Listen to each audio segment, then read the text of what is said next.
Himanshi study channel. दोस्तों आज है 3 फरवरी 2024 और 3 फरवरी 2024 से रिलेटेड करंट अफेयर्स के जितने भी क्वेश्चन बन सकते हैं आज की क्लास में सारे क्वेश्चन को कवर करेंगे और हर क्वेश्चन से रिलेटेड इंपॉर्टेंट पॉइंट भी मैं आपको बताऊंगी। तो आप लोग पूरा क्लास बहुत ध्यान से देखिएगा। और दोस्तों ये क्लास आपकी मॉर्निंग सुबह 7 AM पे डेली लाइव आती है। आप सभी लोग सुबह 7 बजे इस क्लास के लिए तैयार रहा करिए। इससे आपकी तैयारी करंट अफेयर्स में बेहतर होने वाली है और आगे आने वाले सभी एग्जाम में आप करंट अफेयर्स से रिलेटेड जितने भी टाइप के क्वेश्चन एग्जाम हॉल में पूछे जाते हैं आप उन सभी टाइप के क्वेश्चन का आंसर बहुत आसानी से दे पाएंगे। तो चलिए आगे बढ़ते हैं और आज का पहला क्वेश्चन देखते हैं। आज का पहला क्वेश्चन लिखा है, किस देश के 2 वर्षीय कार्टर ग्लास ने सबसे कम उम्र में माउंट एवरेस्ट के बेस कैंप पर पहुंचने का विश्व रिकॉर्ड बनाया है? Which country 2-year-old Carter Dulles has set a world record for being the youngest person to reach the base camp of Mount Everest? First option है ऑस्ट्रेलिया, सेकेंड ऑप्शन है Scotland, third option है Denmark या fourth option है England.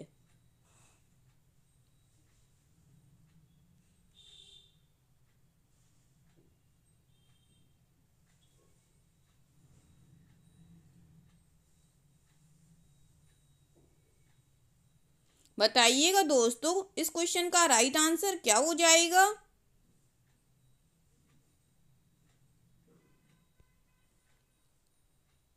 इस question का जो right answer हो जाएगा फ्रेंड्स वह है हमारा ऑप्शन नंबर बी, स्कॉटलैंड। चलिए इस क्वेश्चन से रिलेटेड इंपॉर्टेंट पॉइंटों को पढ़ते हैं। एक उल्लेखनीय उपलब्धि में स्कॉटलैंड के 2 वर्षीय कार्टर ग्लास ने माउंट एवरेस्ट बेस कैंप तक पहुंचने वाले सबसे कम उम्र के व्यक्ति बनकर पर्वतारोहण इतिहास में अपना नाम दर्ज कराया। अपने माता पिता रॉस और जेड के साथ कार्टर ने एक असाधारण यात्रा शुरू की जिसने दुनिया का ध्यान आकर्षित किया। रॉस और जेड डलास रोमांच की भावना से प्रेरित होकर अपने छोटे बेटे कार्टर के साथ एशिया भर में 1 वर्ष की लंबी यात्रा पर निकले थे। ठीक है दोस्तों, चलिए आगे बढ़ते हैं और नेक्स्ट क्वेश्चन देखते हैं।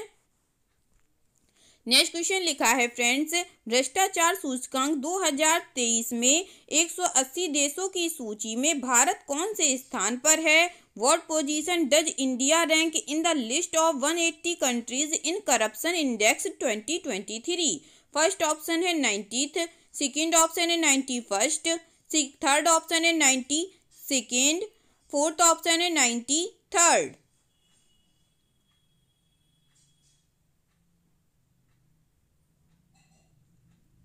बताइएगा फ्रेंड्स भ्रष्टाचार सूचकांक 2023 में 180 देशों की सूची में भारत कौन से स्थान पर है?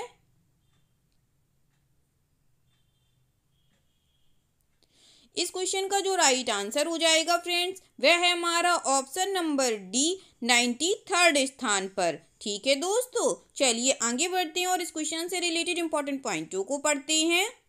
ट्रांसपेरेंसी इंटरनेशनल का भ्रष्टाचार धारणा सूचकांक सार्वजनिक क्षेत्र की अखंडता के वैश्विक क्षेत्र में भारत की स्थिति के बारे में बहुमूल्य अंतर्दृष्टि प्रदान करता है। 2023 की रिपोर्ट एशिया प्रशांत क्षेत्र में व्यापक रुझानों के बीच भारत के प्रदर्शन पर प्रकाश डालती है। भ्रष्टाचार से निपटने के लिए चुनौतियों और अवसरों पर प्रकाश डालती है। 2023 के लिए भ्रष्टाचार धारणा सूचकांक में भारत का स्थान काफी हद तक अपरिवर्तित रहा। 180 देशों में से 93वां स्थान हासिल किया। ठीक है दोस्तों, आगे बढ़ते हैं और नेक्स्ट क्वेश्चन देखते हैं। नेक्स्ट क्वेश्चन लिखा है friends, 72वीं Akhil Bharatiya police hockey championship का आयोजन कहाँ किया गया है? Where was the 72 all India police hockey championship organised? First option है लद्दाख में, सेकेंड ऑप्शन है जम्मू एंड कश्मीर में, थर्ड ऑप्शन है देहरादून में या फोर्थ ऑप्शन है न्यू दिल्ली में।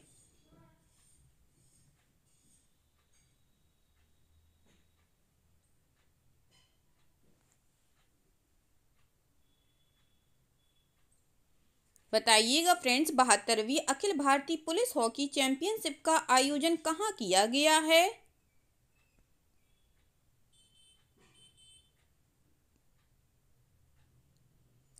इस क्वेश्चन का जो राइट आंसर हो जाएगा दोस्तों, वह है हमारा option number B, Jammu and Kashmir में। चलिए इस क्वेश्चन से रिलेटेड इंपॉर्टेंट पॉइंटों को पढ़ते हैं। 72वीं Akhil Bharatiya police hockey championship का आयोजन जम्मू कश्मीर पुलिस ने 29 जनवरी से 8 फरवरी 2024 तक किया है। यह चैंपियनशिप जम्मू के एस्ट्रो टर्फ के हक्कू स्टेडियम में आयोजित की जा रही है। जम्मू कश्मीर पुलिस ने इस आयोजन की सफल और यादगार मेजबानी के लिए हर संभव प्रयास किए हैं। पुलिस महानिदेशक डीजीपी रश्मि रंजन स्वयं ने सभी भाग लेने वाली टीमों को शामिल करने और उनके लिए यादगार अनुभव बनाने का आह्वान किया है। ठीक है दोस्तों, चलिए आगे बढ़ते हैं और नेक्स्ट क्वेश्चन देखते हैं। नेक्स्ट क्वेश्चन लिखा है फ्रेंड्स, फिल्मची म्यूजिक अवार्ड्स 2024 में किस अभिनेता को गोल्डन वॉइस ऑफ ईयर का चुना गया है? Which actor has been chosen as the golden voice of the year at the Filmchi music award 2024? First option है अरिजीत सिंह को, सेकेंड ऑप्शन है उदित नारायण जी को, थर्ड ऑप्शन है पवन कुमार जी को, या फोर्थ ऑप्शन है सोनू निगम जी को।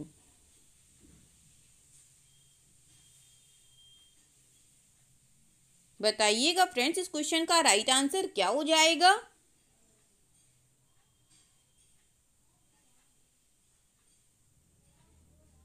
इस क्वेश्चन का जो राइट आंसर हो जाएगा दोस्तों, वह है हमारा ऑप्शन नंबर सी, पवन कुमार जी को। चलिए इस क्वेश्चन से रिलेटेड इंपॉर्टेंट पॉइंटों को पढ़ते हैं। बिहार की राजधानी पटना में 28 जनवरी की रात फिल्मची म्यूजिक अवार्ड्स का आयोजन किया गया। इस कार्यक्रम में भोजपुरी सिनेमा इंडस्ट्री में अहम योगदान के लिए कई कलाकारों को सम्मान किया गया। खेसारी लाल यादव को बेस्ट सिंगर फिल्म का अवार्ड दिया गया। वहीं पवन सिंह को golden voice of year Pawan Singh चुना गया। बता दें कि फिल्मची म्यूजिक अवार्ड 2024 का आयोजन फिल्मची भोजपुरी, श्याम स्टील और यसी फिल्म्स अभय सिन्हा की तरफ से किया गया था। ठीक है दोस्तों, चलिए आगे बढ़ते हैं और नेक्स्ट क्वेश्चन देखते हैं। नेक्स्ट क्वेश्चन लिखा है फ्रेंड्स, गणतंत्र दिवस परेड 2024 में किसकी झांकी को प्रथम पुरस्कार मिला है? Whose tableau has got the first prize in the Republic Day parade 2024? First option है संस्कृति मंत्रालय को, सेकेंड ऑप्शन है उत्तराखंड को, थर्ड ऑप्शन है आईटीबीपी को, या फोर्थ ऑप्शन है हरियाणा को।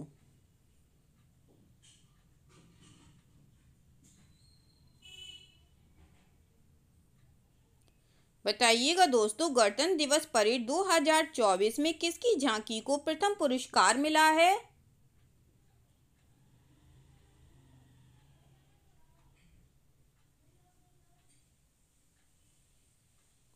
इस क्वेश्चन का जो राइट आंसर हो जाएगा दोस्तों, वह है हमारा ऑप्शन नंबर ए, संस्कृति मंत्रालय को। चलिए इस क्वेश्चन से रिलेटेड इंपॉर्टेंट पॉइंटों को पढ़ लेते हैं। भारत सरकार के संस्कृति मंत्रालय की झांकी ने 75वें गणतंत्र दिवस पर पहला पुरस्कार जीता है। मंत्रालय ने एक बयान में कहा कि झांकी में परंपरा और नवीनता का मिश्रण है। मंत्रालय ने कहा कि उसे इस उपलब्धि पर बहुत गर्व है। गणतंत्र दिवस की परेड में सबसे अव्वल झांकी का तमगा इस बार संस्कृति मंत्रालय को मिला है। भारत सरकार के संस्कृति मंत्रालय की झांकी ने 75वें गणतंत्र दिवस पर पहला पुरस्कार जीता है। ठीक है दोस्तों, चलिए आगे बढ़ते हैं और नेक्स्ट क्वेश्चन देखते हैं। नेक्स्ट क्वेश्चन लिखा है फ्रेंड्स, किसे भारतीय दूरसंचार नियामक प्राधिकरण के अध्यक्ष के रूप में नियुक्त किया गया है? Who has been appointed as the chairman of Telecom Regulatory Authority of India? First option है संदीप अरोड़ा को, सेकेंड ऑप्शन है अनिल लाहोटी को, थर्ड ऑप्शन है मोहित शर्मा को, या फोर्थ ऑप्शन है जगदीश तिवारी को।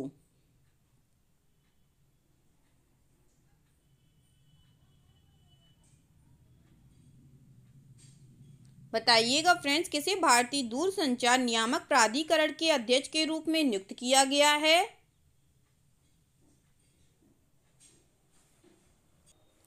इस क्वेश्चन का जो राइट आंसर हो जाएगा दोस्तों वह है हमारा option number B, Anil Lahoti ji को। चलिए इस क्वेश्चन से रिलेटेड इंपॉर्टेंट पॉइंटों को पढ़ते हैं। रेलवे बोर्ड के पूर्व प्रमुख अनिल कुमार लाहोटी को भारतीय दूरसंचार नियामक प्राधिकरण का अध्यक्ष नियुक्त किया गया है। ट्राई के पहले पूर्व अध्यक्ष पीडी वाघेला का कार्यकाल समाप्त हो गया है। इसके बाद लगभग 4 महीने से यह पद खाली था। ट्राई ने इसको लेकर एक प्रेस रिलीज जारी किया है। इस प्रेस रिलीज में अथॉरिटी ने कहा कि कैबिनेट की नियुक्ति समिति ने रेल मंत्रालय के रेलवे बोर्ड के पूर्व अध्यक्ष और मुख्य कार्यकारी अधिकारी अनिल कुमार लाहोटी को कार्यभार संभालने की तारीख से 3 साल की अवधि के लिए ट्राई के अध्यक्ष के रूप में नियुक्त करने की मंजूरी दे दी है। ठीक है दोस्तों, चलिए आगे बढ़ते हैं और नेक्स्ट क्वेश्चन देखते हैं। नेक्स्ट क्वेश्चन लिखा है फ्रेंड्स, किस विश्वविद्यालय में उत्तर भारत का पहला मानव डीएनए बैंक बनाया जा रहा है? In which university is north India's first human DNA bank being created? First option है बनारस हिंदू विश्वविद्यालय में, सेकेंड ऑप्शन है कुरुक्षेत्र विश्वविद्यालय में, थर्ड ऑप्शन है जवाहरलाल नेहरू विश्वविद्यालय में, या फोर्थ ऑप्शन है जामिया मिल्लिया इस्लामिया में।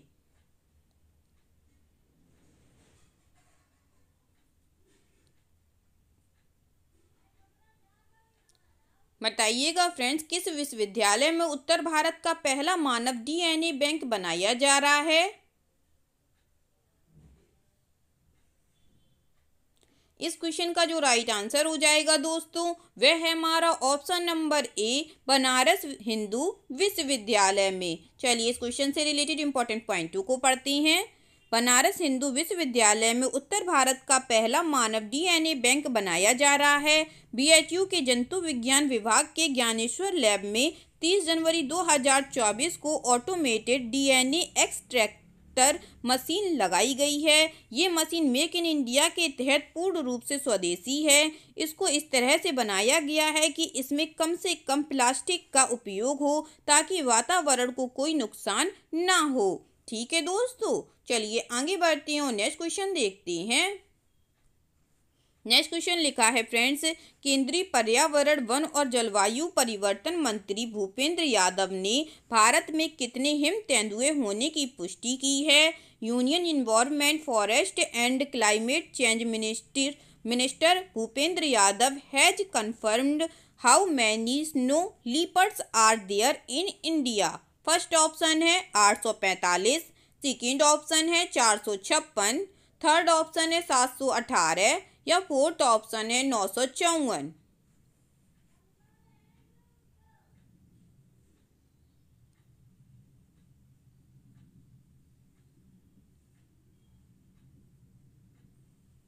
जल्दी से बताइएगा फ्रेंड्स, इस क्वेश्चन का राइट आंसर क्या हो जाएगा?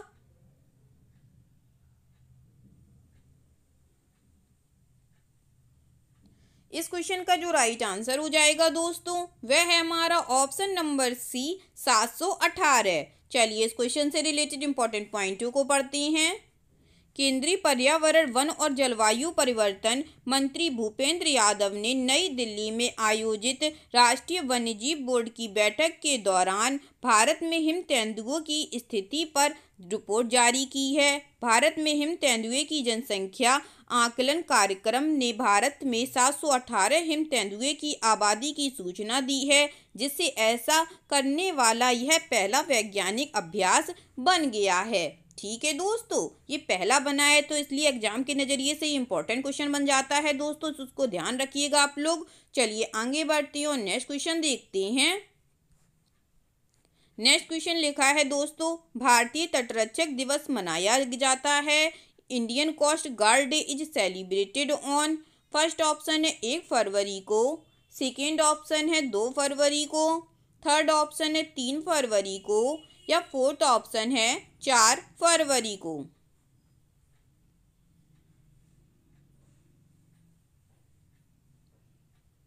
जल्दी से बताइएगा फ्रेंड्स, भारतीय तटरक्षक दिवस कब मनाया जाता है?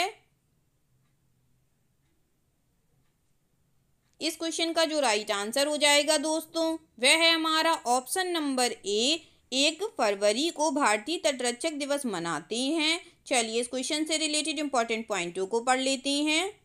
भारतीय तटरक्षक बल इंडियन कोस्ट गार्ड डे 1 फरवरी 2022 को अपना 48वां स्थापना दिवस मना रहा है। दुनिया के चौथे सबसे बड़े तटरक्षक बल के रूप में भारतीय तटरक्षक बल ने भारतीय तटों को सुरक्षित रखने और भारत के समुद्री क्षेत्रों में नियमों को लागू करने में महत्वपूर्ण भूमिका निभाई है। आईसीजी को औपचारिक रूप से 1 फरवरी 1977 को भारत की संसद के तटरक्षक अधिनियम 1978 द्वारा स्थापित किया गया था। यह रक्षा मंत्रालय के तहत काम करता है। ठीक है दोस्तों यहाँ पे 2024 होगा। चलिए आगे बढ़ते हैं और आज का लास्ट क्वेश्चन देखते हैं। आज का लास्ट क्वेश्चन लिखा है फ्रेंड्स, किस राज्य में भारत ऊर्जा सप्ताह का दूसरा संस्करण आयोजित किया जाएगा? In which state will the second edition of the India energy week be organised? First option है महाराष्ट्र, सेकेंड ऑप्शन है तमिलनाडु, थर्ड ऑप्शन है गोवा या फोर्थ ऑप्शन है केरला।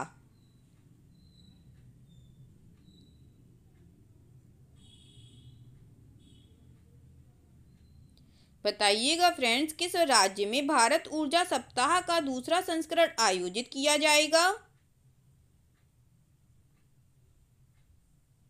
इस क्वेश्चन का जो राइट आंसर हो जाएगा फ्रेंड्स, वह है हमारा ऑप्शन नंबर सी, गोवा में। चलिए इस क्वेश्चन से रिलेटेड इंपॉर्टेंट पॉइंटों को पढ़ते हैं। भारत ऊर्जा सप्ताह का दूसरा संस्करण 6 से 9 फरवरी 2024 तक गोवा में होने वाला है। भारतीय ऊर्जा सप्ताह भारत सरकार के पेट्रोलियम, प्राकृतिक गैस मंत्रालय और भारतीय पेट्रोलियम उद्योग महासंघ की एक संयुक्त पहल है। भारत ऊर्जा सप्ताह ऊर्जा क्षेत्र में नवीनतम विकास को प्रदर्शित करने और आगे के विकास के लिए एक मंच प्रदान करने का एक शानदार अवसर है। ठीक है दोस्तों, आई होप आज के सभी क्वेश्चन आप लोगों को बहुत अच्छे लगे होंगे फ्रेंड्स, और सभी क्वेश्चन से रिलेटेड इंपॉर्टेंट पॉइंट के नोट्स भी आप लोगों को बहुत अच्छे से समझ में आए होंगे। एग्जाम के नज़रिए से क्लास बहुत हेल्पफुल भी लगी होगी दोस्तों। अगर क्लास अच्छी लगी हो, सारे इंपॉर्टेंट पॉइंटों को आपने अच्छे से समझा हो, तो प्लीज़ इस क्लास को लाइक कीजिएगा, शेयर कीजिएगा और आपके अपने चैनल मानसी स्टडी चैनल को सब्सक्राइब कीजिएगा। थैंक यू सो मच दोस्तों।